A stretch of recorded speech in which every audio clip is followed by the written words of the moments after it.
All right, my friends, welcome to episode 197 of Prof and Dev Play Games. I am the Professor Larry, and over there is Anthony the Dev. He is at SummerSpeak on Twitter. I am at Prof Plays Games on Twitter. How's it going, man? Breathtaking. You're breathtaking. You're all breathtaking. Sorry. I like that he was like, "Hey, donate something," because I feel like the guy who said it, and then exactly. CDPR was like, "Here, we'll give you a collector's edition because this is like turning into the meme of E3." I saw like his response of being like, "No, I don't. I'll buy the game. That's fine. Right. Donate to this children's hospital."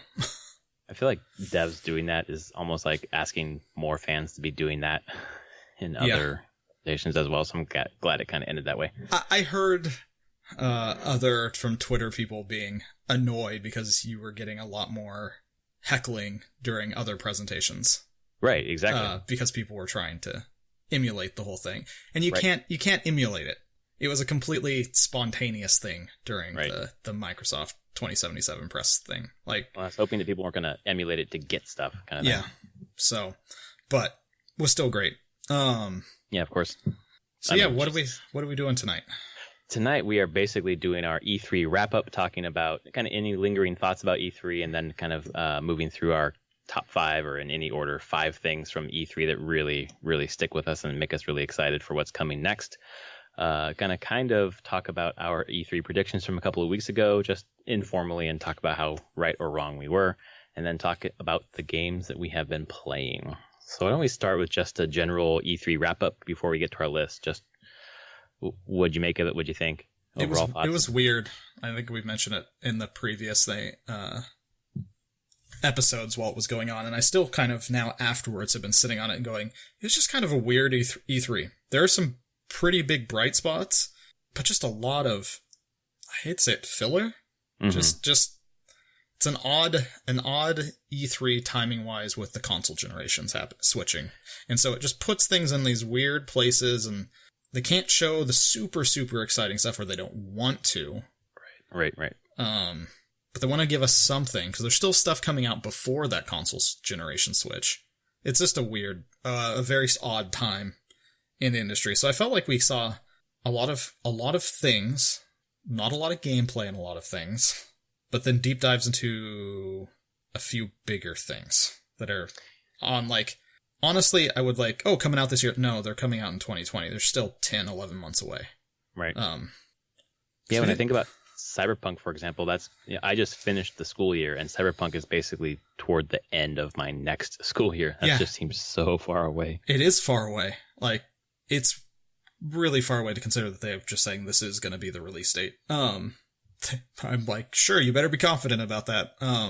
But how do you predict a year out completely? There's so much stuff that can go wrong when making anything. So, I mean, there's a lot was talked about for all of it was a lot of 2020 stuff, not a lot for 2019, except for Nintendo. Nintendo showed a bunch of stuff for 2019.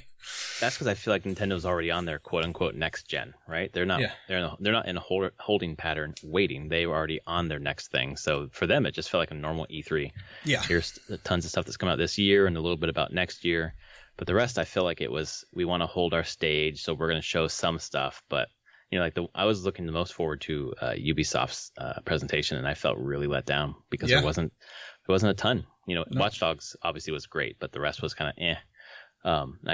At the end of the day, I kind of feel like Sony did the right thing and kind of just held, because they didn't need to be there, because they would have done similar things to Microsoft or Ubisoft. So might as well save the money and wait for the big push. Yeah, which I'm very curious when that's going to be. Sometime next spring, right? Well, they're going to do a big push. When are they going to start talking about? Because they need to talk about games coming out this fall. Right. And they already have with Death Stranding. That's one. But how many first-party Sony games do they usually have in the fall? 2, 3. Well, they've got Concrete Genie this fall, and they've got Death Stranding. Death Stranding, but I would expect another big one. Because Death Stranding's November. Mm-hmm. I would expect another big one September. I feel like third parties have propped them up in the fall. What came out last year? Or Spider-Man. Last year, Spider-Man. And then what did it lead into the big fall game? You're right, there was another one. Yeah, I can't remember off the top of my head, but there was 2, basically. It wasn't God of War, was it? No, that was in the spring. That was spring. God of War was spring. Spider-Man was fall. I think those are the 2 last year, weren't they? Those are the big 2? I thought there was one more. Days Gone came out this spring. But maybe I can't remember there being another one. Maybe there wasn't. Maybe Spider-Man was what they were going into the holiday with. Right. So I could see them going with Death Stranding and nothing else, because maybe they wanted to have Last of Us 2, but that sounds to be pushed to February. Yeah. Neil Druckmann on Twitter said, every time someone asks me about the release date, I'm going to delay it 5 minutes. Do it. That's so funny. Yeah, I think Spider-Man was what they wanted. They put there for their big... I think so, too. But it was early. And it was early, and then they had the DLC roll out every month. So. Yeah. So it was September, and then they... Oh, right, because they did, like, Spider-Man bundles for the holiday. Right. That was, like, the best-selling thing from Black Friday besides the Switch, I think. Yeah. So yeah, maybe not. Maybe it's just Death Stranding, and they're going to get everything else out of the way. Right. Yeah. All right. So, yeah, that's general impressions though of E3 is, I mean, Microsoft had some stuff to show. Nintendo had a lot more to show, but they already said they're focusing on games coming out this year and are going to be there. Nothing from Sony. Ubisoft had Watch Dogs and some other miscellaneous things that I don't think really gained too much traction. Bethesda showed nothing really. I mean, some new things, but yeah, but the Fallout 76 kind of reimagining was, I thought, significant, even though I'm not super interested in it. So yeah, I mean, there's that. They're not giving up on it. There's new Doom coming out, but then any of the new stuff that they were talking about, Deathloop and Ghostwire, right? Who knows when those are coming out? Those could be next gen. Yeah. I mean, next gen's so close. You're and some change away, so. Yeah, I feel like it's just a holding pattern, and that's fine.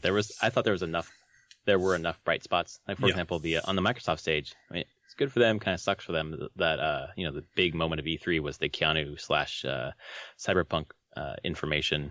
But even though it was on Microsoft, people were talking about it being on the Microsoft stage, that game's coming everywhere. Yeah. So, I don't know if it's a net gain for them at all. Yeah, I mean, that was we talked about it, the general thing for Microsoft's entire show is it was less about Microsoft exclusives. And, I mean, since Sony is not there, there's not really another stage.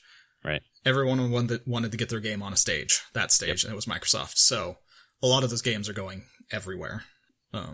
They just happen to be on Microsoft stage at E3. I wonder if that hurt them in the end, just to kind of, I don't know, push out stuff that they wanted to talk about, which I'm sure it didn't, but it just felt less about Microsoft stuff and more about everyone else's stuff. At this point, maybe not. I mean, I can still keep holding on the thing that Microsoft just wants to sell games at this point. And if they can sell them to Xbox One audience and PC, great. Right. I mean, the biggest audience is on PC, right? The amount of players. So the amount of players, but the actual sales are low on PC. Yeah. Consoles dominate actual dollars in game sales. Interesting. It's just when you're talking about that's happened over the past. That happened like a decade ago. More interested in except for very specific games on PC can actually sell well. Is it because they're more interested in buying full price games on console than PC gamers are? Maybe. Yeah. There's a lot of PCs out there, but a lot of people don't play games on PCs. Well, yeah, that's true. I was just thinking about how many Steam users there are. Oh, there's a ton of Steam users, and most of them have one game. And it's Dota. Or though they might play Dota, that was PUBG for a long time. But that's not shocking. Like, a lot of people only have Steam for one game, and they don't play any other game. People like us, our libraries skew the average. So the average is like 1.7 games. It is? I don't know. Steam Spy had a thing on a long time ago. But it's low. It's low. It's very, very low. Dang, that's crazy because all the people that I know on Steam have hundreds of games in their library. Yeah. Thanks to Humble, at least. Speaking of Humble, here's a code for you guys. QJ4G2VK04T6939W. That's a game called Mushroom 11, courtesy of the Humble Freedom Bundle. So please enjoy. It's over on Steam. So why don't we real quick go through a couple of our predictions? I'll just set the pace here. And my Xbox predictions were Scarlet launches spring 2020. Nope. xCloud coming to Switch. Nope. Gears Battle Royale. Nope. AAA IP studio acquisition. Nope. I don't think Double Fine counts. And then I said... No. Would you say No, it's not AAA. Yeah. And then Banjo-Kazooie in Smash, which was not on Xbox, but that was my guess for Nintendo as well, and I got that one. I said SNES games on Nintendo Switch Online. Nope. Metroid Prime Trilogy. Nope. Mario Kart 8 DLC tracks. Nope. Mario 3D World 2. Nope. Ubisoft. Assassin's Creed news. Technically, yes, with the story creator. Watch Dogs 3 out in spring 2020. Nailed it. Splinter Cell. Nope. Rabbids Battle Royale. Nope. Kingdom Battle 2. Nope. Third party. Square reveals Avengers. Yep. And that was before we knew that was happening. No Anthem talk. Pretty much. New Castlevania game. Nope. Sony trailer week before or after E3. Yep. With Death Stranding. And then I said I crossed out Google Stadia release date, which was silly of me to do. And I put Rocksteady game, which was a big nope as well. So basically batting like 200. Oh, what do I have? Halo Infinite, Gears 5 on Microsoft. Next gen hardware tease. I didn't think they would give much info. They didn't. A streaming, like a full on streaming platform. Like, did they do streaming? They did, right? Yeah, Microsoft. Mm-hmm. Yeah, just like, because they're also going to let you do the streaming from your console as well. Yeah, exactly. Nintendo, I thought, they were pretty, they're going to focus on Animal Crossing. I said Pokemon, they did that before, outside of E3. I think that still counts, the lead up to kind E3. Kind of. Three Houses, they did some more on that. It looks really intriguing. We didn't talk about the Treehouse stuff. It looked the Treehouse stuff looked really cool. Yeah, I watched that one in the Dragon Quest XI stuff, and they both looked awesome. Said maybe a Prime 4 tease, not showing anything, and I was sure that they would show the next Smash character, and they showed 2 of those. Said Ubisoft would do the next AC. They didn't talk about it at all. Beyond Good and Evil, I thought would be in the main presentation. No, it wasn't in the main, was it? Which one? Beyond Good and Evil. No, they did. It wasn't in the main. It was they did like a couple days before. Yeah. There's no talk of Mario versus Rabbids 2. And then they did a little bit of Division 2 stuff before, like outside of their main presentation. Square, I said they do Final Fantasy VII Remake info and release info. They did. Get a lot on Dragon Quest Switch. We got more out of Nintendo Treehouse than we got out of Square. It wasn't during their... They kind of showed it, then they just moved on. The Avengers game would be shown. Yeah, we kind of learned that even before E3 started with, the LA Convention Center having Avengers stuff put all over it. And whatever Montreal was going to be doing, Eidos Montreal, and I guess they were helping on Avengers still and not doing their own game. I also had Rocksteady, new DC game. Nope. Nope. I had Bethesda, nothing worthwhile. I think that you nailed that one. Mostly true. Yeah. EA did their normal. I expected Jedi Fallen Order, Apex Legends stuff. They talked about season 2 of Apex. But not a whole lot. And then I expected Cyberpunk 2077 release info and gameplay. Yep. And then my complete miss is I expected 2K somewhere on one of the stages to show off whatever Ken Levine was working on. And nope, completely radio silence on that. Yep. So, yeah. Like overall, you did better than I for sure. I guess. Yeah. Exactly. That's kind of how it feels. Like, yeah, okay, sure. Yeah. There are a lot of things we missed, so. Yeah. So want to get into which ones were the most exciting for us? I do. Why don't we start with your list? Okay. So I had a list of 10, and there were some, top, at least 3 were super easy to put in. And then was figuring out how I want to fill out 4 and 5. But this is probably expected now. Not in any specific order. My excitement, so much information on the Final Fantasy VII Remake. Yeah. Not just here's a little trailer and stuff. No, here's 20 minutes where we're going to explain combat. We're going to, show off battles and characters, the whole thing. And, I really appreciated that a lot. And it looks amazing for being only the Midgard section and taking 2 Blu-rays. Yeah, is that because of textures? Like, yes. Does that really tell you how long it's going to be? No, it tells you just how freaking dense the texturing and models, how much just art data is there to make that game function, and look how drop-dead gorgeous that game looks. It looks amazing. It really does. So that was on my list. I guess it came out at the Stadia thing, but then it was also shown during the show, Baldur's Gate 3. Like, oh, right. Mm-hmm. I am so ready for that game. I want a good, deep 5th edition computer RPG, and getting to watch a human turn into a mind flayer. So disgusting and great. That's how mind flayers reproduce. They implant little worms that crawl in through the eye sockets of the host, and then liquefy their brains, and then that creates a new mind flayer. Usually it takes weeks. The video shows it happening within like minutes, and when they're talking on stage, there's a reason for that. So they know that it's different, and it's purposely done differently. So, it is stuff of nightmares. Mind flayers are the things of nightmares. Baldur's Gate 3 I am super excited for that. It's been too long since we've had a really good D&D game, and by Larian. Come on. Right. Like, yep. It's like the no-brainer choice for the developer. And I listened to an interview on the Split Screen podcast feed with the head of D&D gaming or Merles, Mike Merles. No. Fuck, it wasn't him. I don't think it was the head of the franchise, head of D&D franchise. I don't think it's Merles. But him, and then the head of Larian, talking about how it must have been Merles, because him and the head of Larian were doing all the interviews together. Okay, great. Then it was him. And just talking about the fusion of their ideas. There was something where they're making revisions to tabletop one of the classes, like the Ranger class, because of early game stuff that wasn't working out so well. And independently, Larian, when they were creating the game or developing the game, they found that the Ranger had X issue.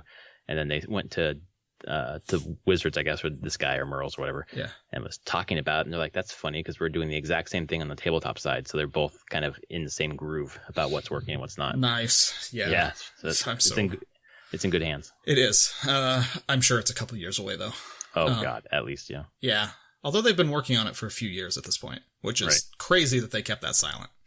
How do they keep that completely radius? Yeah, that messed up. But, I mean, that was like, we're talking like 2 weeks, as opposed to this didn't leak in the past 2 years, right? That Watchdog Legions blew me away, just absolutely blew me away. Yeah, the more that they dive into that too, the more you hear about it. The more I hear about it is what's easing my fears about it. Mm-hmm. But if I just took what they showed for face value of like, okay, they're going to pull this off, it's going to be fun. It's incredible. Like, it's insane what they're attempting. Like, I don't completely understand, like, how they're going to pull it off and make it great, but talk about just ambitious, controlling, having, I guess, no main character. I guess the AI is the main character. Right. And you're just, like, truly recruiting to basically be anti-fascists.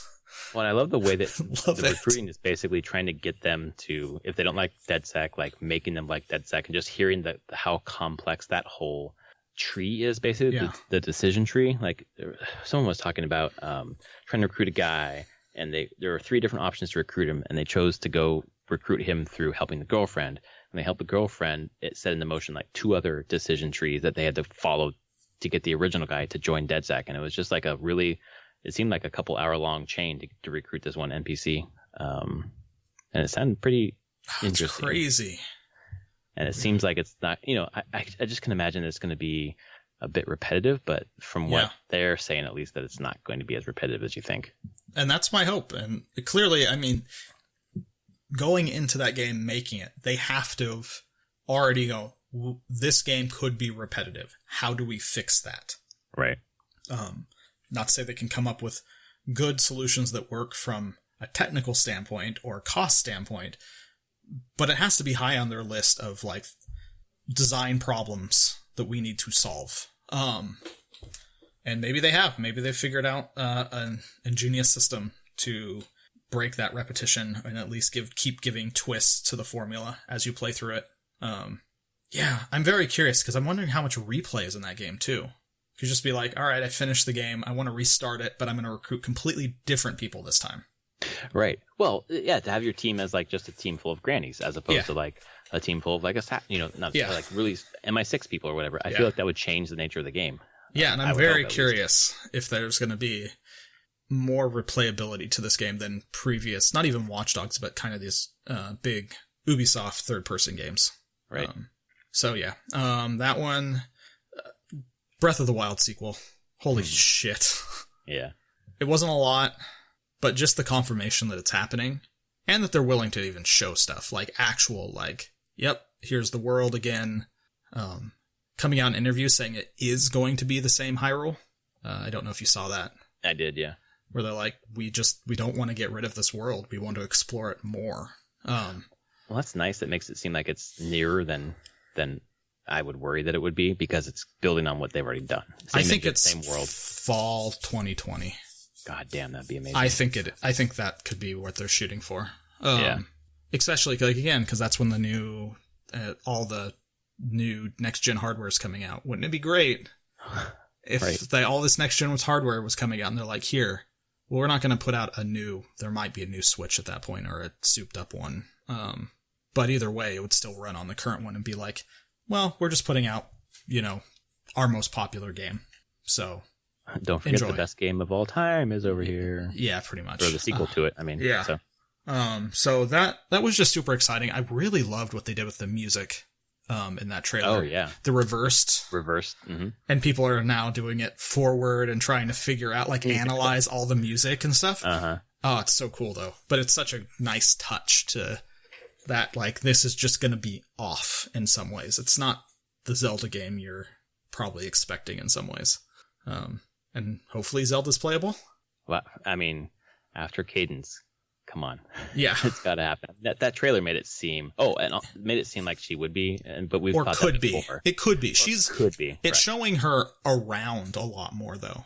Like, her and Link working together, exploring things. So in the nature of that, or following up on that, it was some outlet, I can't remember, was interviewing Aonuma and said, so is there co-op?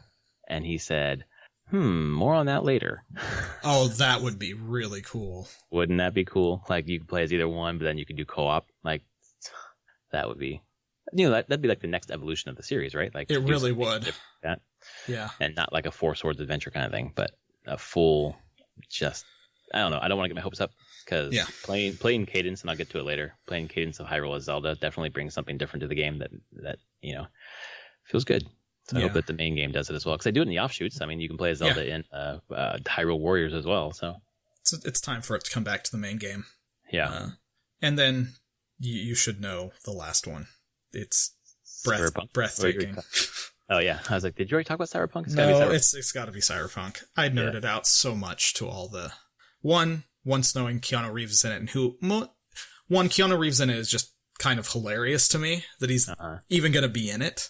Because... what the fuck? I would have never, ever guessed that. And that's another one of how did that not leak? He recorded stuff over a year ago. He's been done with the game for like a year. Oh, wow, really? Like they talked that he recorded for 15 days, mocapped, and just basically was like all day just going through the motions. But he did stuff quite a while ago from the interview, so it's not been recent. I wonder if it's easier to slip in and out of, where are they at? Krakow? Warsaw? I think Warsaw.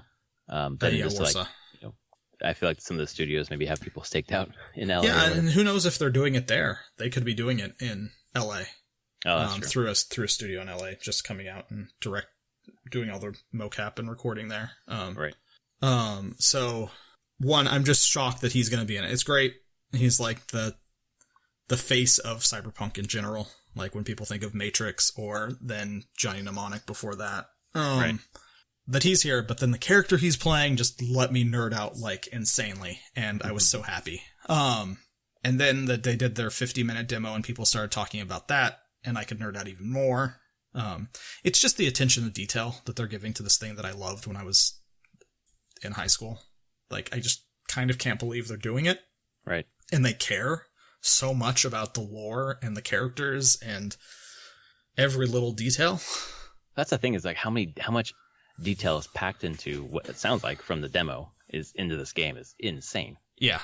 And it's not, some of it's made up and new, but a lot of it is just, it's like when Keanu Reeves came out and the song playing is a recorded song of a song called Chipping In, which is a fictional song that the character he's playing wrote. Right. Where lyrics are printed in the rulebook of the old RPG. Or at least like 4 lines of lyrics. And they made that entire song. And they made a song called they recorded a different song, they've said as well. That's also referenced in the books. They don't have to do that. But clearly CD Projekt Red is a very big fan of this property. And it just makes me excited. Super, because I never thought I would get this. Ever. Well, it seems like it's a nod to people who are fans of the tabletop game, saying we are taking care of this. Yes, and they are, and I'm impressed. Yeah. And yeah, I mean, it's dumb, but that's the entire thing that stood with me the entire time was just that whole presentation. And then Keanu coming on stage being like, just shocked. Like, and then just watching everyone freak out about it was great. Right. The kind of funny guys, it's just, I've still watched that a couple more times. Oh, that clip is really good. They're just freaking out. It's so good. So I feel like it just kind of epitomizes everyone's reaction to that. Like when Brad and I were sitting on the couch watching, we were just like, what the fuck? And everyone, you bends down, you see the digital version, you're like, no way. Like, so yeah, those are my 5. I think we have a lot of crossover, just in no particular order. Mine is Watch Dogs Legion. Yeah. Just how much Watch Dogs 2 came out of nowhere to like consume my life for like 3 months. It's just such a solid game, and I was looking forward to the sequel, but I didn't think that it would be such a radical departure as this one seems to be. And just having your main character be a legion of people, and I think the permadeath really kind of makes it real to me, like in a fun way, where you invest in a character and maybe 10 hours later they're dead and you're never getting them back, but their death still kind of reverberates through the story, which is nice. And just watching the gameplay demo, reading some of the behind closed doors Q&A or whatever with the devs, it just seems like it has the potential to be a pretty legit game. And I think this might be the one game, and I'm hoping I probably am wrong about this, seemingly political game that actually will have something interesting to say politically. I don't see how they can avoid it this time.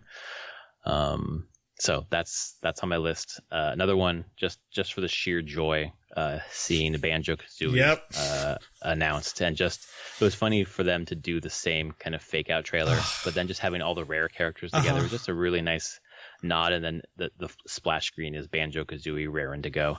Yeah. I'm not super jazzed about their moveset so far. From what I saw, it just kind of seems ho-hum, but I'm hoping to see it in action. When I see it in action more, it'll be more exciting. But just to have them, it's just such a museum, such a collection of like things that are important for video games. And for this game not to have Banjo-Kazooie just didn't make sense. And it's so nice to see that, and how much that speaks to the closeness of Microsoft and Nintendo in terms of either real or perceived closeness. It is nice. I think the moveset thing is probably more that they're not going to show a ton right now. Right. Because it's the fall release. Like, they have a whole other character to release before Banjo-Kazooie. So correct. I expect we'll get Dragon Quest dude out this summer, and then we'll get a direct sometime towards the end of summer that will be all about Banjo-Kazooie. And right. They'll do a deeper dive into all the stuff that character DLC is going to add. Because I just felt like this one was just like, let's quickly show you Banjo-Kazooie. Like, right. We want to give you a tease, a little taste, not the whole meal yet. And I appreciate that because, like you said, they're later. So here's just what's coming, just to build the hype for this direct, which I thought honestly was the best presentation of E3, was the Nintendo one, because it was a real one, not waiting for next year kind of thing.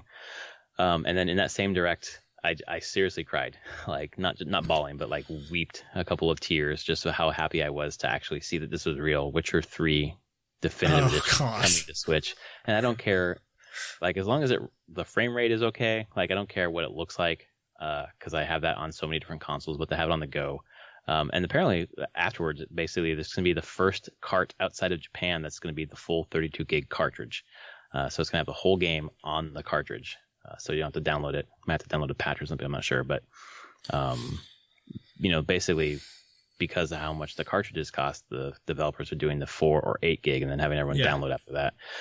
So that's nice. It's almost like a proof of concept. Like, can we port these kind of serious, significant, workhorse games over to this little portable Switch? So we'll see how it goes. I don't know. Not Cyberpunk.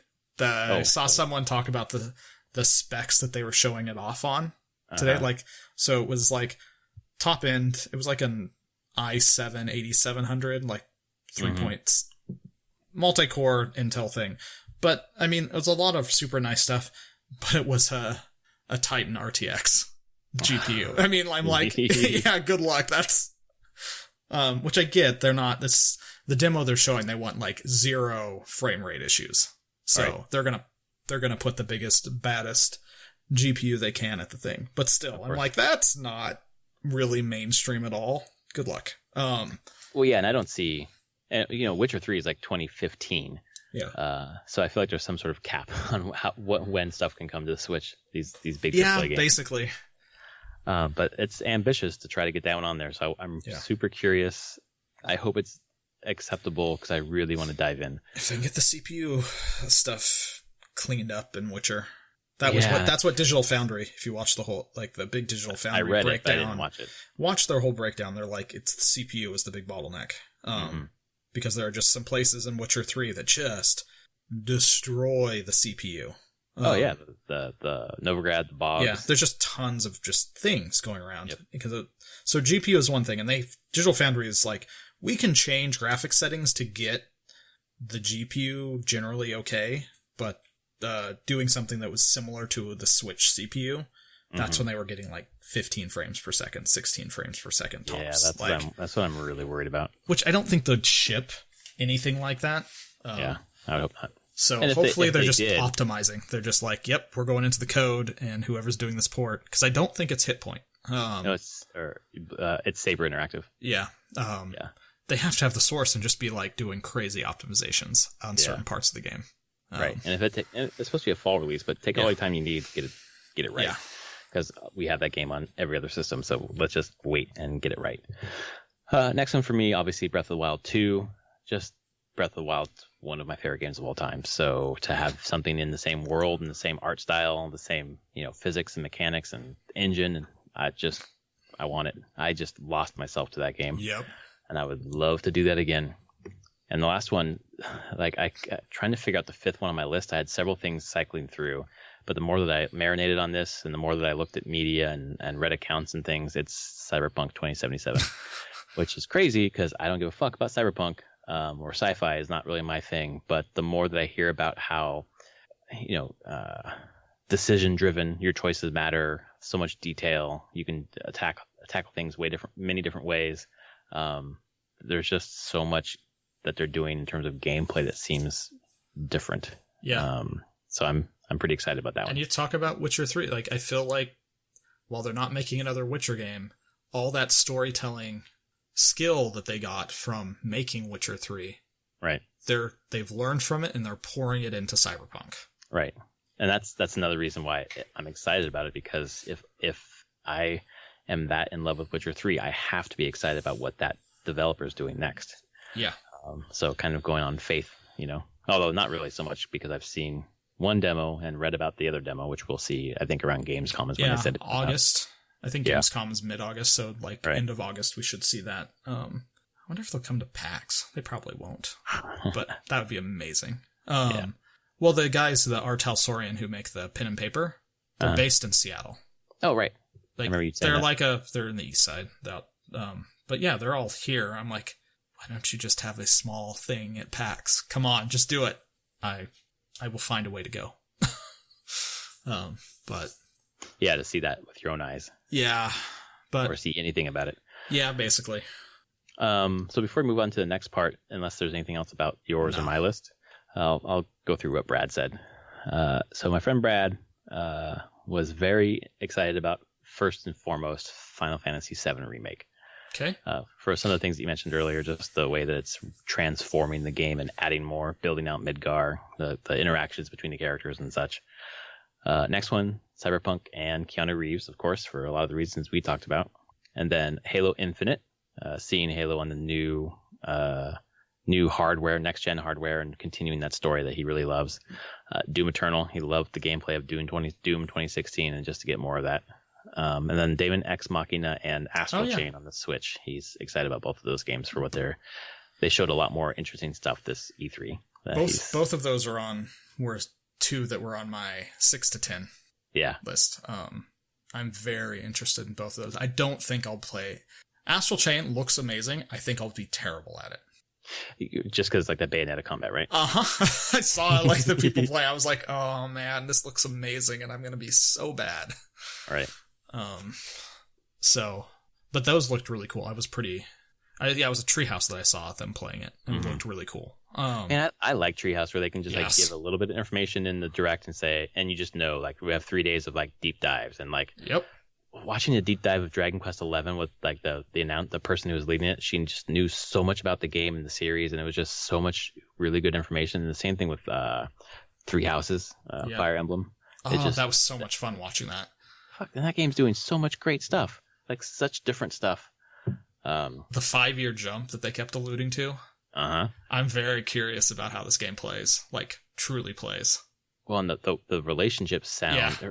I forget. Someone was talking about it, and I don't know if this is a flip comment or not, but I felt like they were saying this because the person who was leading it has played a lot of this game. She was like, think of it like Game of Thrones, like in terms of like the political intrigue, and it wasn't just like, I don't know, like a tenuous relationship. It sounded like there was some serious like thought to the political story in this game. So that made me sit up a little more. But that's day one. I'm getting that one day one. Yep. I'm getting it day 4, I think. Right. That's close enough. I don't know if I said last time. I figured it out. Like I can have it ordered and shipped for store pickup at the Walmart in Cody, Wyoming. Yeah, you mentioned that. And you mentioned you're going to look into it, but you said you can totally do it. Nice. And they'll hold it for a week. All right. So we'll be there the Tuesday that I'm in Cody, Wyoming. I can just pick it up. Nice. And Perfect. Have it for the last chunk of my vacation. I cannot wait for that game. Like Mario Maker 2, I'm looking forward to for sure, but Fire Emblem, just like give it to me now. Yeah, I haven't really played much of the Fire Emblems before. I just didn't give them much time. But this is the one I'm like, okay, I want to jump into it. It seems right up my alley. This seems like the right one. Yeah. Oh, yeah. Yeah, it'd be interesting because it's such a departure. I mean, it's partial departure from the way the series plays. So yeah, it'll be an interesting first introduction to the series. I mean, I guess you played a little bit of Awakening, but yeah, I did. Yeah. So yeah, that's his list, and that's our list of what was exciting from E3. And it seems like our list kind of line up with a lot of people on the internet and what they're excited about. So some good stuff for sure. Why don't we? Sorry, go ahead. Yeah, no, there's a lot of good stuff coming out. Just in 2020 for the most part. Exactly. And it's nice to focus on the positive as opposed to, I think there's been some negative stuff about like Avengers, for example, and some other things, but there's a lot of really positive things to focus on. So why don't we move into what we have been playing this week? I'll just go first because I played a little, not a ton of new things or anything. I focused on Path of Exile. Mm-hmm. I beat the game for the first time. Oh, nice. 10 acts. 10 goddamn acts in that game. And I actually finished it. Wow, that seems which I've never done. It was like, I think from when the league started, I think I've put in, I think it took me about 30 hours to get a character through. Mm-hmm. But it's just over the years of playing, I finally got a character built correctly, spec'd correctly, where I didn't just get face stomped. Right. And going into the last couple acts, I was actually able to make it through with minimal problems. But then I actually can now experience what the in-game is. And it's like Diablo 3 riffs on crack. Like, holy shit. It's like riffs as if each rift actually mattered in an overall, like, arcing story sort of way. Oh, wow, that's interesting. It's like you're building an atlas of the universe, basically. Like can't even explain it. It starts at the four corners and there's like, you have a map, you get maps start dropping, you get maps and you can take maps into a map device, which opens portals to this like rift, basically this one-off level. And you're trying to complete it. And if you complete it, you open up more nodes on the atlas to go into different, and you're trying to go into different maps of specific types to fill out this atlas as you're like working your way towards the center to get something. I don't know what, but it's huge. So you're building towards something in game. That's nice. Yeah, there's a lot of building towards stuff, and the maps aren't as simple as like, oh, you just got this map drop. Like, okay, I got a map drop that is the glacier map or desert map. Cool. So I know it's going to be there. But then you have things where you can adjust the quality of the map. So you can put consumables into it to make it higher quality so it'll drop better things. Right. Maps can come in normal, magic, rare, maybe even legendary. I don't know. Then they have different modifiers to the monsters and the loot drops in them. It's crazy. Like, this game is insane. Like, it just takes all those mechanics and just turns them up to 11 on randomness, kind of, but then ways to modify the randomness to what you want. I don't know. This is a free-to-play game, right? Yeah. And that's part of me figures why it has this much content is because it's free to play and they only sell cosmetics. Mm-hmm. And stash tab, like convenient stuff. Like you can get more stash tabs and like special stash tabs. But for the most part, it's just, they don't sell anything to do with leveling. You can't buy items, no auction housey type things. There's official trade stuff, but that's not with money. It's in-game currencies. It's weird. But I feel like they put all this stuff into the game because they need, as free to play, they need people coming back. Right. They want eyeballs on it, so you'll buy. Yep. And so that's why leagues have to be big deals when they start, not just, we put like Diablo's now gone into what I call Diablo 3 is just basically I would call it sunsetting. It's being sunset. And it will keep going for as long as they want it, but their seasons are very small modifications. We'll have extra loot goblins. We'll have everyone just gets this set bonus just by default on your character. What kind of crazy builds can you make? They don't really introduce new mechanics, where Path of Exile leagues are like completely new mechanics every league. And they don't get rid of the old league mechanics either. As I found as I got later in the game, that older league stuff I started finding again. It's just rare. In terms of drops, you mean? In terms of, like, when I say mechanics, the drops, but there's actual, like, full-on crazy mechanics to the leagues. Like, this is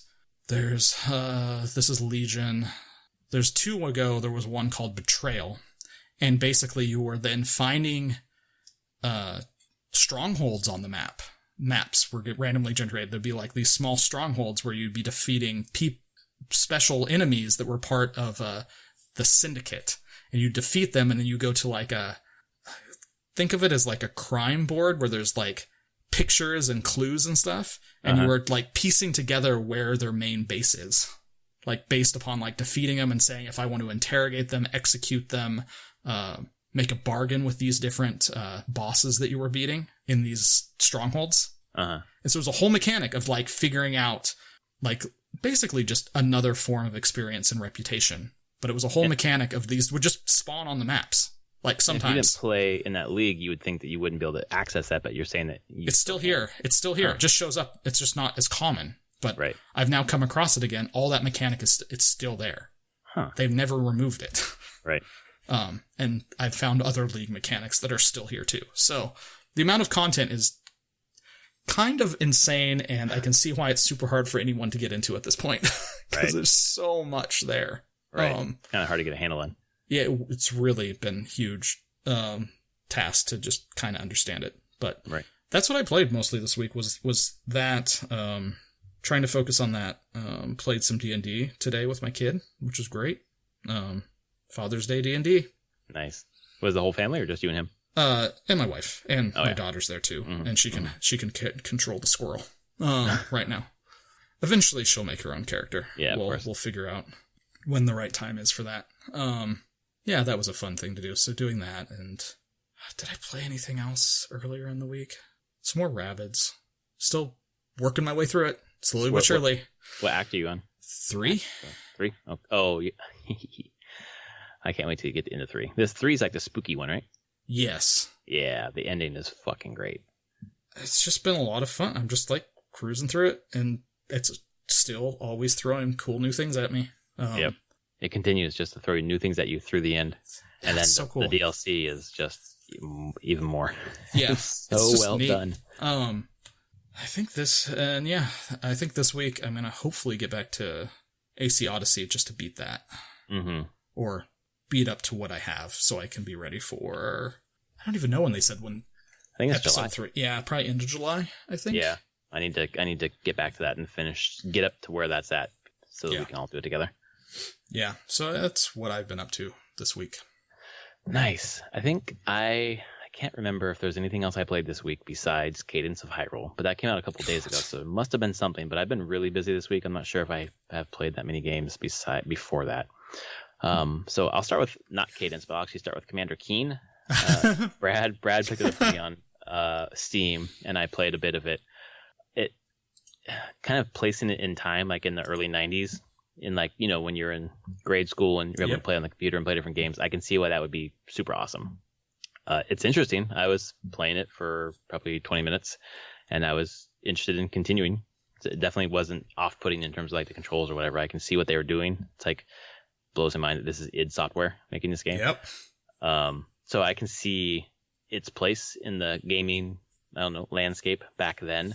I don't know why Bethesda's going back and mining this for game now, but I guess it's something in their catalog they want to revisit in some way. So I'm happy to have it, and I'm going to play a little more. It definitely was not off-putting, as I thought it might be. The grade school game I remember playing a lot of Commander Keen and Scorched Earth. Huh. Those were the 2 games I would play on the school computer. Yeah. Do you know Scorched Earth? Mm-mm. Do you know Worms? Yes. So Scorched Earth is what Worms is based on, or is basically a copy of. But Scorched Earth is literally tanks, where you're choosing power and angle to shoot different types of weapons off your tank. Oh, interesting. I mean, it's what Worms is the cute version of. Right. But it was just a stupid little Scorched Earth was a shareware game that I remember someone had a floppy of, and of course we had it on the school computer there. I was going to ask how did it get on that? You guys installed it yourselves? Yeah, by installed, just put the floppy in. Yeah, exactly. You know, back whenever there wasn't, I think we had Windows 3.1, maybe? Yeah.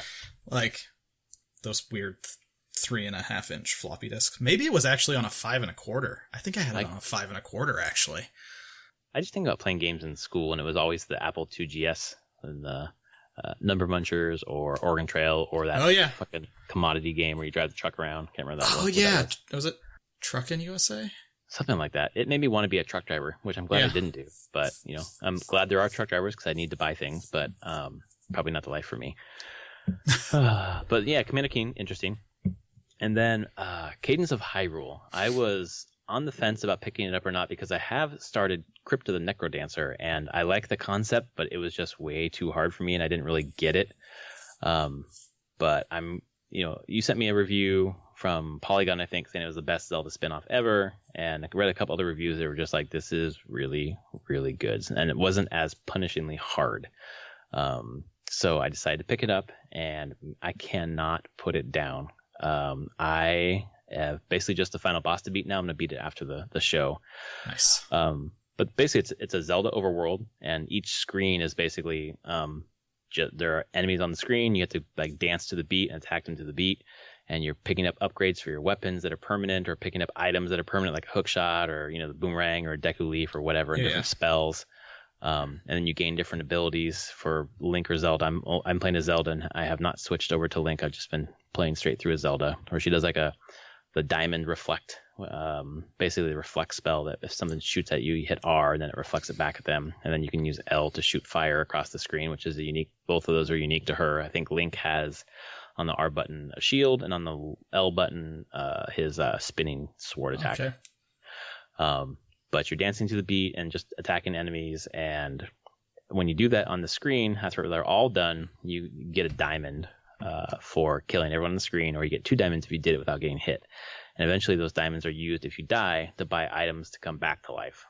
Some things are impermanent, like the shovel to dig through different terrain, a torch to see things, different footwear. A couple other things are impermanent and they don't persist. Along with your rupees, they don't persist. But everything else is permanent. So you're just exploring, finding secret. It's about exploration. It's about finding secrets. It's about this fucking killer remix soundtrack of Legend of Zelda music. And at first it was not too difficult, but I died several times. But today I went to the tea shop for Father's Day. Got a little bit of a time to myself after some nice family time this morning, and before more family time this afternoon. Took my Switch, played probably 2.5 hours, didn't die once. Just nice. Kept racking up upgrades and rupees, and just was I got like the best weapon in the game. You can figure out very quickly what the best weapons are and how to use them. And then you can upgrade your weapons to infuse them with titanium, which makes them even stronger. There's different ways you can mod your weapons basically. Nice. And it just makes it really some depth to it, even though it's short. Like I've beaten all 4 bosses that are like based on musical instruments, and you get their musical instrument to go fight the last guy in Hyrule Castle, which I'm about to do tonight. It's surprisingly addictive. It's really engaging. It's just not as deep as I would expect. It really does it's like Zelda light. There are some dungeons that are fairly straightforward, not too many puzzles. There are some, but they're pretty easy to figure out. Everything just feels very straightforward. Like it's just very, very swift to move through the game, which is great because I'm actually realizing now, as I'm moving into summer, playing a bunch of short games right now, like Katana Zero, and then this one. There's another one I played too. I forget which one it was. But it's nice to have like 4, 5, 6 hour experiences and then move on. But this one has a lot of replayability in terms of different modes. I think you can turn the beat off basically and just move around and make it like a turn-based kind of thing. You can do permadeath for speedrunning, a couple other things. And then obviously you can play as Zelda and play it next time as Link. But it has consumed me. Every spare second of gaming time I have is playing this game, to the point where, when did it come out? The Thursday? 13th? Yeah, I'm almost done. And, it's short, of course, but also just it speaks to I'm feeling like I did with Hollow Knight, where I just had to play the game. And that's how I feel right now. I really want to go play the game right now. The music sounds so good, too. I've heard some of the remixes, and I'm just like, holy cow. They're so good. It's really good. I think it plays more like a Zelda game than the Necrodancer. Like I feel like it's like 60% Zelda and 40% Necrodancer, which is a good mix. And there's a lot of really smart things they do with hiding the secrets that just felt very satisfying. But ultimately, I don't know. You don't linger on it that much. You don't reflect on it that much. You kind of do it and move on. It feels like a very consumable game. As opposed to something that kind of lingers like Breath of the Wild or whatever. But being able to play as Zelda, it's great. And I just need to have Zelda in the Breath of the Wild sequel. So if you're at all interested in Zelda games, this is certainly one to get. It's a lot of fun. I think the price tag of $25 is worth it. I think it's really I would say it's like a $20 game plus a $5 IP cost. Yeah, exactly. So it's great. Wait for a sale, sure, but it's really excellent. Nice. I'll pick it up at some point. I gotta figure out. Yeah, because I really do want to play it. You did mention something about speedrunning stuff. Mm-hmm. Schedule for Summer Games Done Quick came out today. Oh shit! Really? Okay. Because starts next Sunday. Mm-hmm. But the finale game, Chrono Trigger.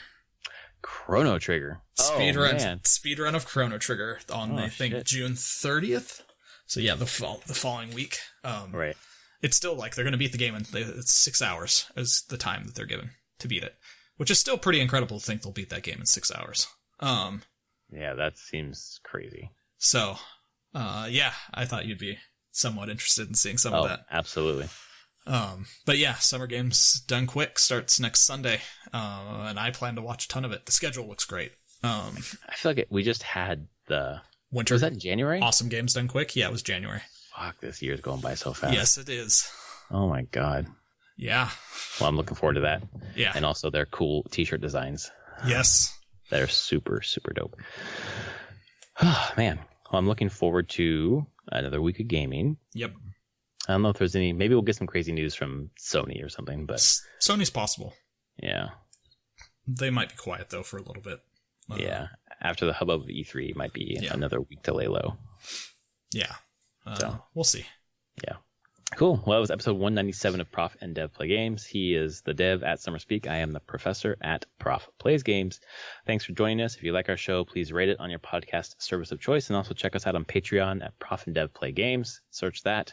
$1 gets a little shout out on our show, and $5 you get to choose a topic for us to talk about. And hope to have more Patreon supporters. Hope to have more reviews. That really helps people find us. So if you like us, please do one of those two things. And we will be back next week to talk more about games and the things we're playing. All right. Take care, everyone. Night, folks.